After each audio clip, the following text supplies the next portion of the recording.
Happy New Year. Happy 2021. I'm Moslin Washington Fisher. I am the owner of PKM Administrative Services, where we not only prepare taxes, but we offer financial education and consulting as well. Our motto is experienced, knowledgeable, honest. Before I get started on the presentation, I would like to give you a little bit of background about myself. I started preparing taxes over 15, 20 years ago with H&R Block. And one day I said to myself, Self, I think you can do this. So myself, we did. So I started out preparing small returns just for family members. And gradually I became larger and more people and more returns. And so here we are. So let you know the changes for the new tax year 2020. Let's talk about charitable contributions. So in the past, if you itemize, you could not claim your charitable contributions. So for this year, you are allowed to claim charitable contributions up to $300 if you do not itemize. Now, the key to that is the charitable contribution must be made to a qualified charitable organization, such as religious organization, your church, educational purpose, literacy, research, sickle cell, things of that nature. Charity is not giving to Aunt Mimi down the street who may need help, and that's fine because we're here to serve. But Aunt Mimi is not a qualified charitable organization, okay? And remember, it's only up to $300. Also, for those who itemize, in the past, you could only claim up to 60% of your adjusted gross income. This year, due to COVID and the CARES Act, they're allowing you to claim up to 100% of your adjusted gross income. Now, that's not saying that all of the 100% of the charitable contributions, but 100% of your adjusted gross income, okay? The next thing I'd like to talk about is working from home. I myself work remotely. It's a great thing. However, this is not a home office deduction if you get paid by a W-2. If you get paid with a W-2 and they deduct taxes, it is not a home office deduction, okay? If you're an independent contractor, self-employed, and you have a space in your home designated as your home office, then that is tax deductible, okay? The standard deductions have increased by about $200 to $400. So filing status single, $12,400. Married filing jointly, $24,800. Married filing separate, $12,400. Head of household, $18,650. In 2018, there were the new tax cuts put in place. So at that time, the standard deduction was doubled, which is where these amounts I just gave you are from. So what that means, if you itemize, your itemization has to exceed that standard deduction amount in order to use your itemized deductions. If not, you're using the standard deduction.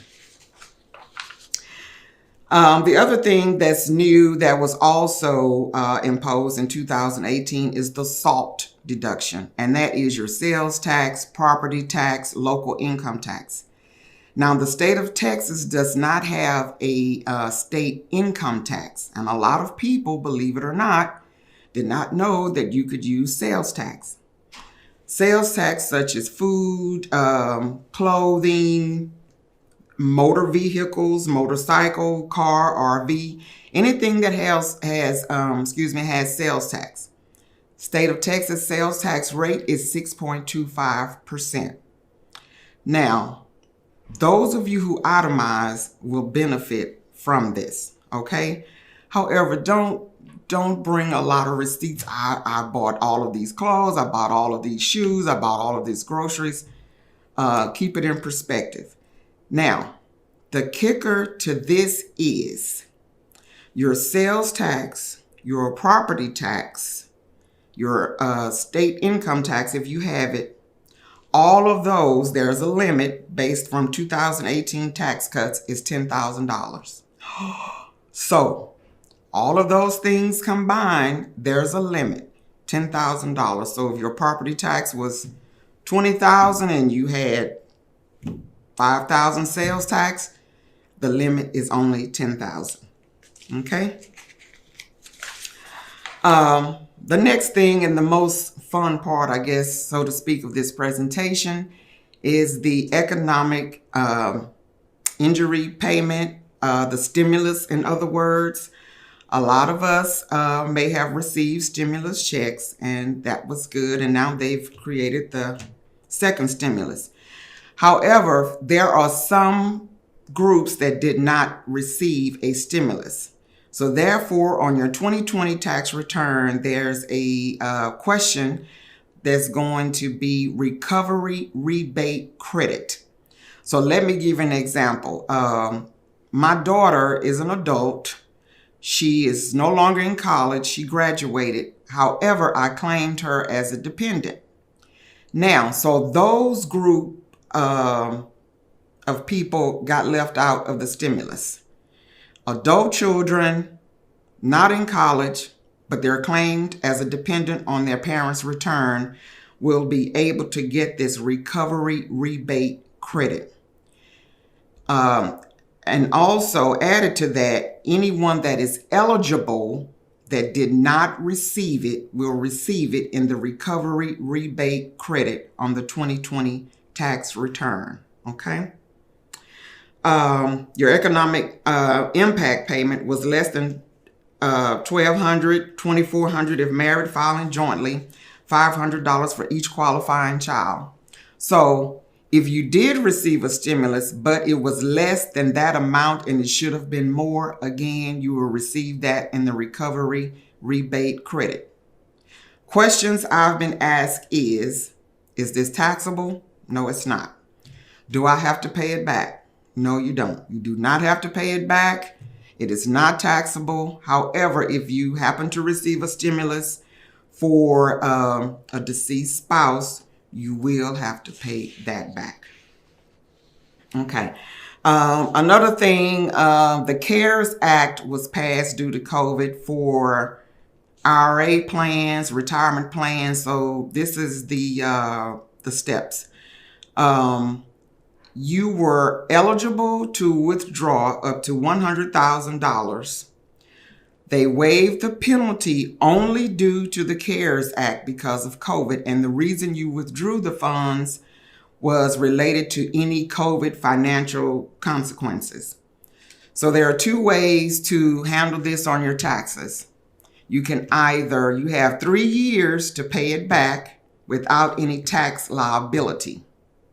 If you choose not to pay it back, then you still have 3 years, and that amount is going to be divided by 3, and you pay taxes on the third. Okay. The next thing is business owners and self-employed people. Make sure you have paid your quarterly taxes if possible. I know that 2020 was difficult, so they extended the April 15th first quarterly payment to July. So the actual last quarterly payment is going to be January 15th, but I think they extended that a few days until the 21st. So if you haven't paid your quarterly taxes, for my business owners and self-employed, please do so. Gather all of your automobile deductions, your mileage, gas, supplies, materials, whatever it took to keep your business going. Please gather all of those expenses so you can be prepared for the upcoming season. All expenses related to your home office exclusively for business. Mortgage, rent, utilities. Make sure you get the square footage of your entire home and then the square footage of your home office. If you're leasing an office space or building, include all expenses associated with that lease. Landlords, I too am a landlord, so all repairs, if applicable, make sure you have those documented. the revenue you receive from rental. Okay. Steps to make filing easier in 2021. Gather your tax records, such as your medical expenses, which is 7.5% of your adjusted gross income, your mortgage interest, your charitable contributions, sales tax information, property tax, all of your 1099s. And then also with the 1099s, for those who are independent contractors, the form was 1099 miscellaneous, MISC. Well, that has changed. Not the form itself, but the form number is now 1099 NEC. Okay. For those of you who may have children in college or you may have taken classes yourself, make sure you have your 1098T showing how much you paid out of pocket or how much your tuition was, your 1098E for your interest. Child care statements, all business expenses if applicable. Make sure you've withheld enough federal withholding. It's always a catch. So in the past, the retired W-4s had the selection where you select one as head of household, one job, 3 dependents. And some people, when they got to that bottom line, they had like 15 allowances. So you do know the more allowances, the less tax. The less allowances, the more tax that came out of your payroll. So they have revamped the W-4. The new W-4 doesn't have all of that. It mainly has your filing status, which is head of household or married filing jointly, married filing separate, or single. And it does not really have a space to take out less tax, but it does have a question if you would like more taxes taken out. Okay. The 2020 tax rate is available on IRS website, but feel free to contact us and we will be more than happy to give you that information. And let's talk about scams. Listen, the IRS does not call you. Again, the IRS does not call you. So we're urging all taxpayers and our elderlies, if anyone calls you and say they are a representative of IRS, hang up the phone quickly. Do not engage in conversation with them. Do not give them any information. We've also found out that there are scammers who are texting people also. And in that text, they say, you have been accepted or awarded the COVID stimulus. Press here to receive your payment. Delete. Do not press anything. Please. It's scammers out there, even with the COVID injection. So if anyone calls you saying they're a representative of IRS, hang up. If anyone texts you, delete. IRS only sends letters and notices. Okay. So that's pretty much it for my presentation. Feel free to contact us at our website, pkmadministrativeservices.com. Our phone number is 832-258-1405. Email pkmtax.serve@att.net. Instagram, pkmtax. Facebook, PKM Administrative Services. I truly hope that I have enlightened you on the new tax rules for 2020, what to expect, what not to do.